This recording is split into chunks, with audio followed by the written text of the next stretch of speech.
Hey, what's up everyone? This is Snackbox. Hope you all are having an amazing day. Guys, currently we are having one of the closest siege fights in a very long time. It really comes down to one post. Currently we're leading with 100 points.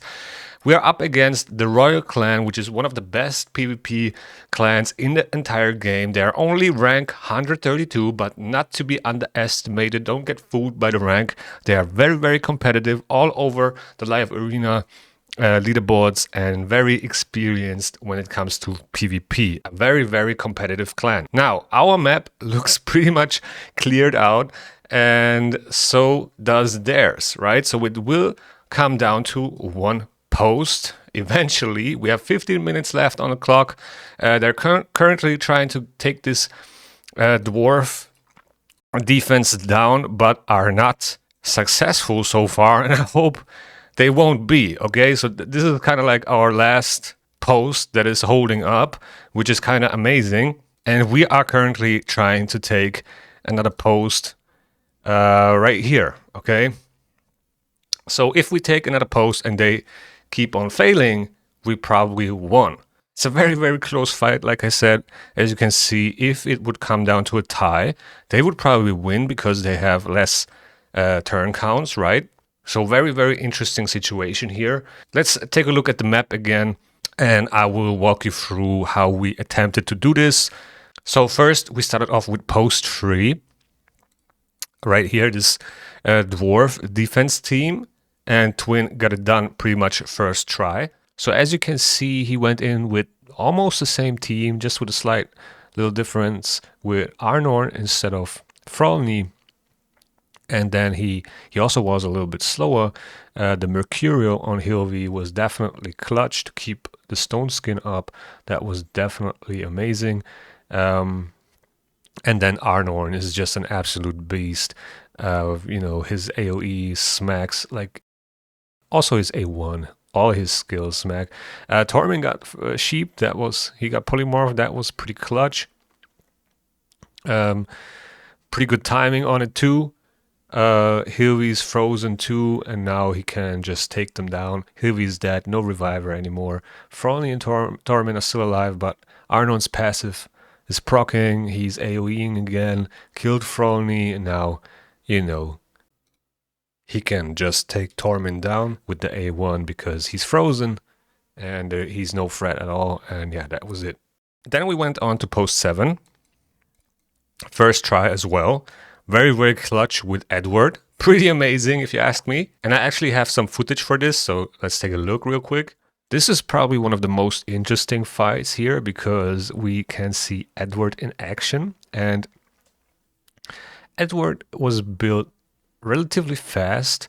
And now let's take a look at this A3. He just takes down Solinar one shot because he's ignoring block damage and Stone Skin, and block revived him. And from here, there's no coming back for Solinar, no threat at all. He just absolutely, you know, annihilated him, took him out of the game. And now, you know, we have Galatier, Neve, and Hilvi, which are just stalling pretty much. But there's no real threat anymore, no damage dealer. It was only Solinar. He got block revived, so that's about it. Yeah, absolutely amazing showcase for Edward, in my opinion. A lot of people said he's not good, and you know, I can see why. I mean, for general use, he's probably not, but in this case, he was the key champion to the victory of the siege post, and a very important pick here in this fight.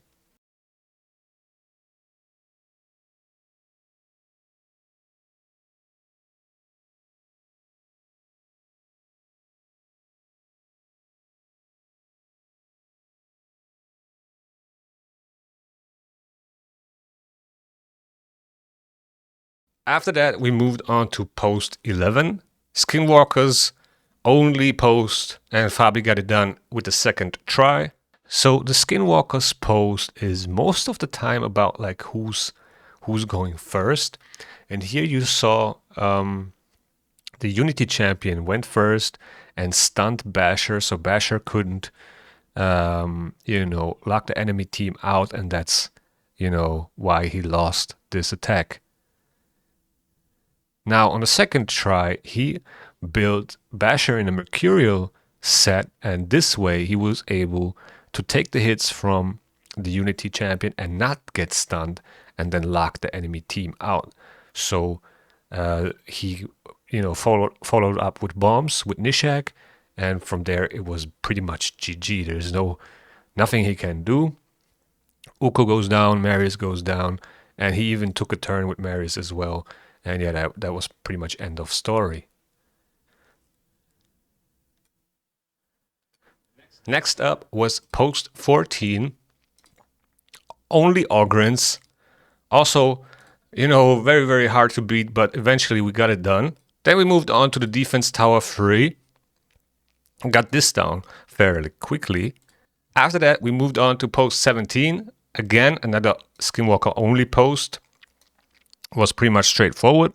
First try again. And then defense tower 4. This is where I used my first attack scroll. Right here, and I also have a video for it. So this is pretty much my usual attack team that I'm using since I pulled Theodosia and since I built Predator.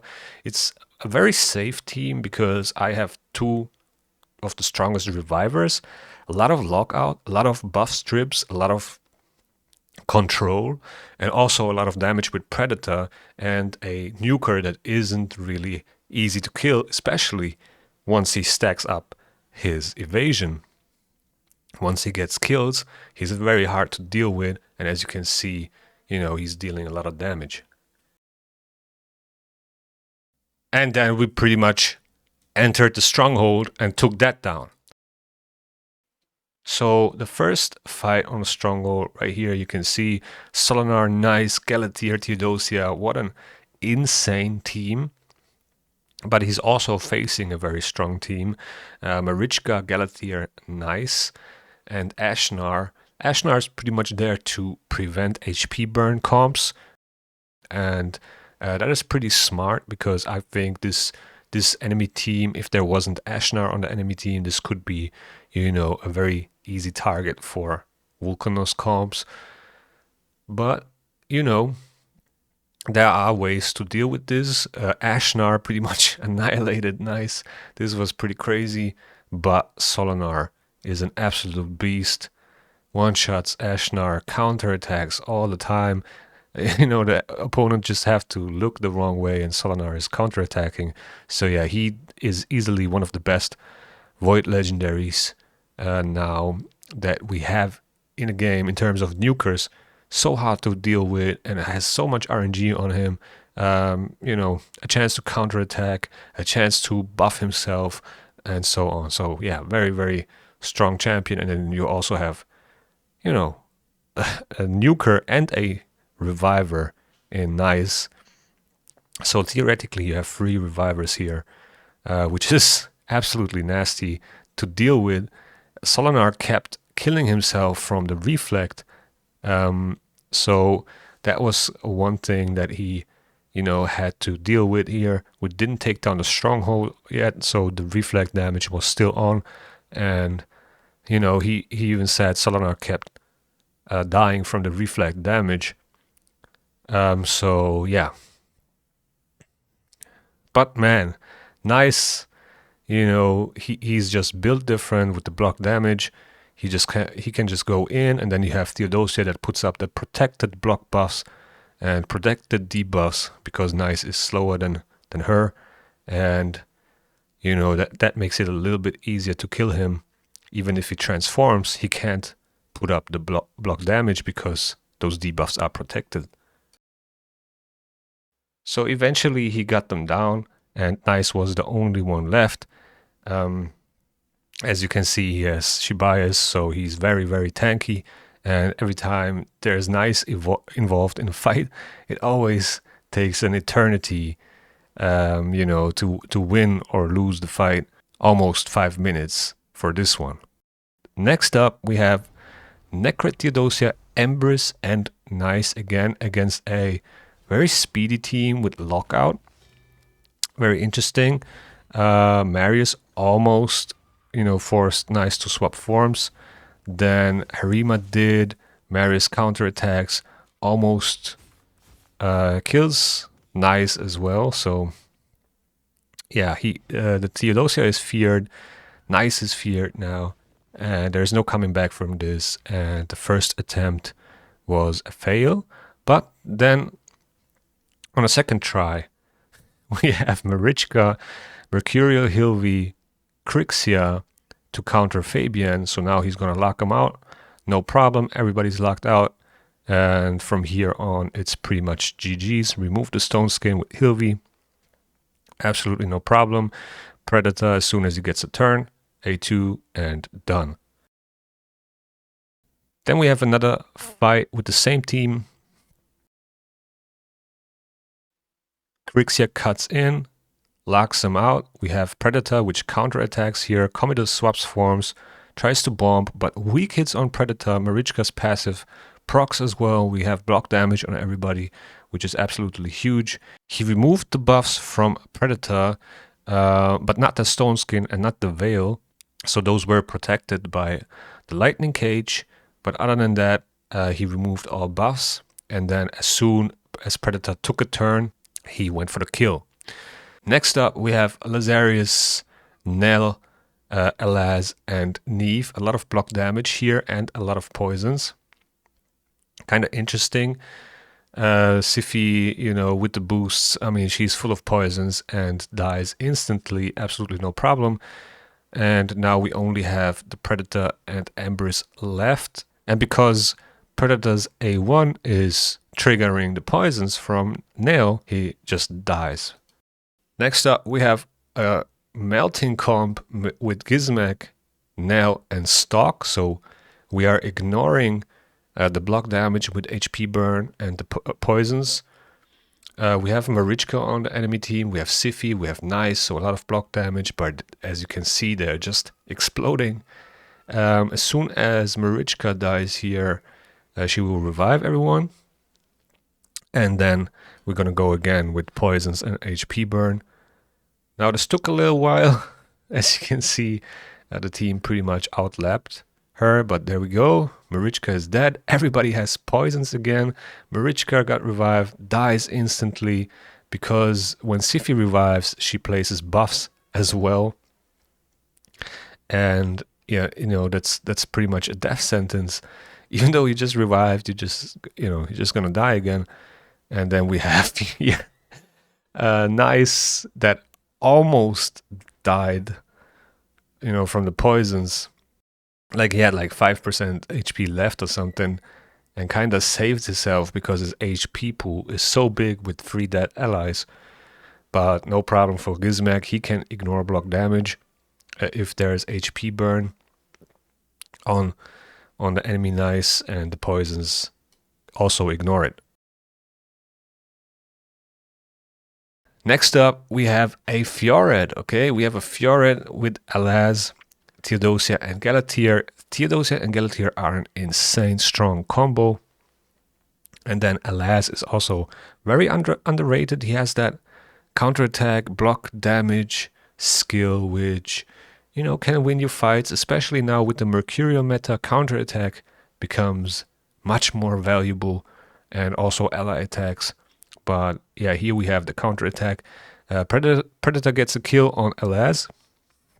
So he stacked up his passive to 20%. Already starts evading. Fiored almost died. He decides to swap forms here. And then use the A2. Decrease the turn meter a little bit. We got a revive with Unkillable from Theodosia. Now we're pretty much safe. At least for a little bit. He's removing the buffs. Decreased defense on Empress. Predator evades. So annoying to deal with.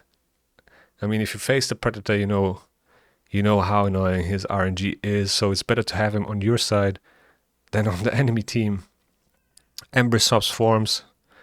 HP swap and AoE attack killed Theodosia. But no problem. Galatir is there with the revive. And now Theodosia can put Empress to sleep. we're gonna put up the block damage now with the counterattack. So with the block debuffs on top, we are pretty much safe. As you can see, Predator tried to use the A3 with the Hunter's Gaze, but didn't work because of the Mercurial, and also the block debuffs blocked the Hunter's Gaze as well. Now this is a very, very long fight because, you know, we have Theodosia and Galathir against Theodosia and Galathir, and both these nukers are very, very annoying. Empress has that passive, that Revive on Death passive as well. And Predator has the evade. As you can see, he's just evading. So a lot of survivability and a lot of, you know, self-sustain, which definitely is hard to deal with. You know, we're already like almost 3 minutes in on this fight, and there's not really an end in sight. I mean, we are getting kills here and there, but with 2 revivers, 2 of the strongest revivers, you never know. You know, this can be a 5 minute, 6 minute fight, and you never know what's gonna happen. But here, luckily, we got the stuns on Predator, which gives some time to regroup, because as you can see, there's a lot of low HP because of the reflect on our team. And there we go, Predator is down. The Unkillable saved us from the reflect damage. And now we got the last kill on Theodosia, and that was pretty much it. Insane fight. After we took down the stronghold, we were moving towards Defense Tower 2 and Magic Tower 2, as well as Mana Shrine 2. Took those down. Right here you can see it, pretty much all of it first try, except this one right here. Defense Tower 2, also no big problem. This is where I had my second attack scroll and my last one as well. So this one will be a little bit laggy because I recorded this on my phone. But I think you can still see what's going on. So yeah, pretty much the same team that I used the first time. Crixia with the lockout, 2 strong revivers, Predator, pretty much straightforward. Nothing really to fear here on the enemy team, but the RNG from Predator. But you know, if you have Predator on your team, you're also, you know, you have the same chances. And also, the stronghold reflect was gone by the time I did this fight, so it was a lot easier. And got the first kill here on Empress. So that means my evasion got stacked up to 20. I can pretty much reset and then use the AoE again, and that would, you know, kill the whole team unless Predator kills somebody, and he did. He killed my Predator.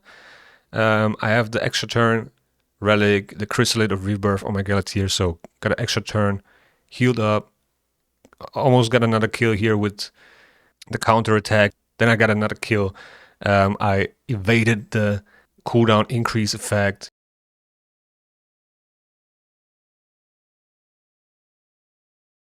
Used the AoE, but then Predator just keeps evading because now he got 2 or 3 kills. I don't remember, but you know, he block revived my Theodosia as well. So yeah, that was kind of like the only thing that can go wrong if he keeps evading, but he didn't on the last shot, and that's how I won.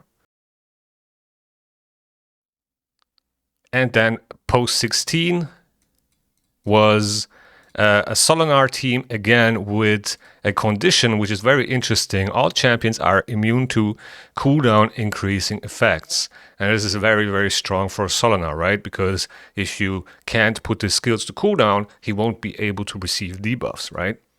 Mana Shrine 2 was also, you know, a little bit tricky. Had a couple of stumbles here, but eventually we got it down. So the first attempt on this team failed. So let's take a look why. He locked out everybody. Crixia swaps forms, resets everybody. And that means, you know, Marius is very, very dangerous here once he takes a turn. And he did. See, the AoE attack pretty much annihilated Crixia, and luckily the stone skin was holding from Garrow, but Garrow wasn't able to kill everyone. So yeah, no big damage here. So that was kind of like the thing. He had to, he tried to swap forms and reset, but didn't really have to do it. And Marius now hits really hard, right, with the A1 and got rid of them. And yeah, Ashnar also very, very dangerous here. A lot of damage. We got the Enfeeble on Garrow. And from here, it's, pretty much over. There's not much he can do as long as he has the Enfeeble.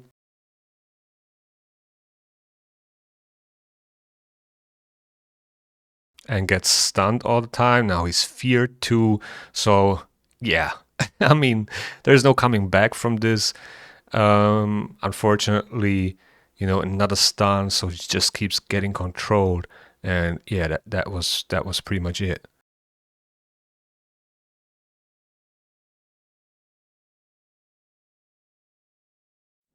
Now the second time he went in, he changed it a little bit.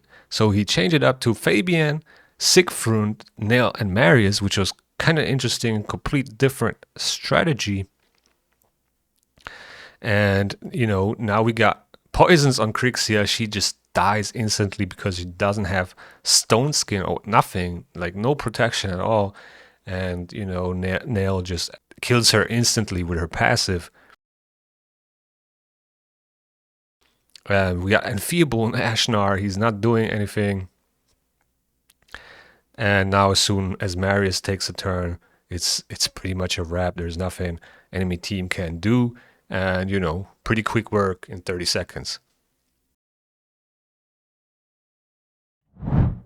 And then we took down Magic Tower 1 as well. Got a couple of issues here on Group 1, but nothing crazy. And then Mana Shrine 1 as well. With a couple Predator teams here. It's always very, very RNG heavy, as well as Defense Tower 1 right there. So yeah, it was really, really a hard fight. And I don't think the win is secured yet. Maybe it is. I'm not quite sure how many scrolls they have left, how many attacks they have left. But we took down another post. As you can see, we went up by 50. Let's actually take a look at their map again. I don't know which post we just beat. I think it was this one. So yeah, as you can see, Predator just soloing it. And this is kind of an interesting thing here with Predator. It's not really good to go first with him, right? It's not really good to go first with him. You kind of want to have a slower team with Predator, so he has that chance to evade. And once he takes a turn and all that stone skin on the enemy team is gone, and then you just get some kills in and stack up his evasion, right? So that is kind of like the thing where if you try to go first against Predator, it can really backfire real quick. So yeah, we got post 4 down as well. Brazen with a amazing win here with Alva, Mikage, Nice, and Frolny. Very interesting team, very unorthodox, but he got the job done. And that was actually the post that got us another 50 points, and that might have secured the win. I don't think they have more scrolls left. Let's check the map real quick. I'm gonna take a look at it, and as soon as some post is burning, we're gonna talk about it. So yeah, I just double checked, and I think they don't have scrolls left. This dwarf post pretty much got us the win, and they failed to beat it. So that was our, last stronghold, so to say, that was securing the win right now. So yeah, man, phew, that was pretty close. I mean, we still have 6 minutes, but as far as I know, they don't have any scrolls left, so it's pretty much over. Very, very close fight. This was one of the closest siege battles ever, but I don't want to claim the victory yet because it's not over. But yeah, very, very strong clan. Shout out to Royal Clan. You guys are amazing. That only proves that it's not about player power, guys. It's all about how do you build your champions, strategizing, planning out the whole map and setting up very strong posts, trap your opponents. That's what it's all about, and not about having 100 million player power. Everybody can inflate their player power, but that doesn't mean that you are stronger than another account that has, 38, 37 million player power, okay? So once again, shout out to Royal Clan, huge respect. This was very, very fun. 1 minute left. Let's see. Let's see if we can stay undefeated. Will this be our 43rd siege trophy? 1 minute left. But it looks good so far. Nothing to be seen here on the map. No posters being attacked, so it looks like they are out of scrolls. And there we go, last 10 seconds. 9, 8, 7, 6, 5, 4, 3, 2, 1. Hey! Another victory for Conquest. Shout out to my clan. Great job. Also shout out to the Royal Clan. This was a massive fight and very, very entertaining, and definitely got us doing our best, okay? And by the way, if you are a competitive player in Raid Shadow Legends and you want to join a very competitive clan, we are still undefeated in Siege, very competitive in Hydra Clash, and we also try to win CVCs, so we're trying to be very competitive overall. Right now, we are currently rank 9, and we keep on growing and getting better and getting better. So if you are interested and you match these criteria that you can see here, you can definitely join this Discord. This is our cluster Discord, and people will take care of you. Even if you don't fit in our clan, maybe there's another clan that would fit your account progression. Or if you think you have everything that we ask for, you can also message me if you want to join Conquest, and I'll link you up with the clan leader, which is Twin Soccer. So yeah, guys, that's been pretty much it for this video. I hope you enjoyed. If you enjoyed, please hit the like button. It really goes a long way. Also, subscribe to the channel if you want to see more raid content. The YouTube algorithm is going to suggest you a video that you might like right here, and see you in the next one.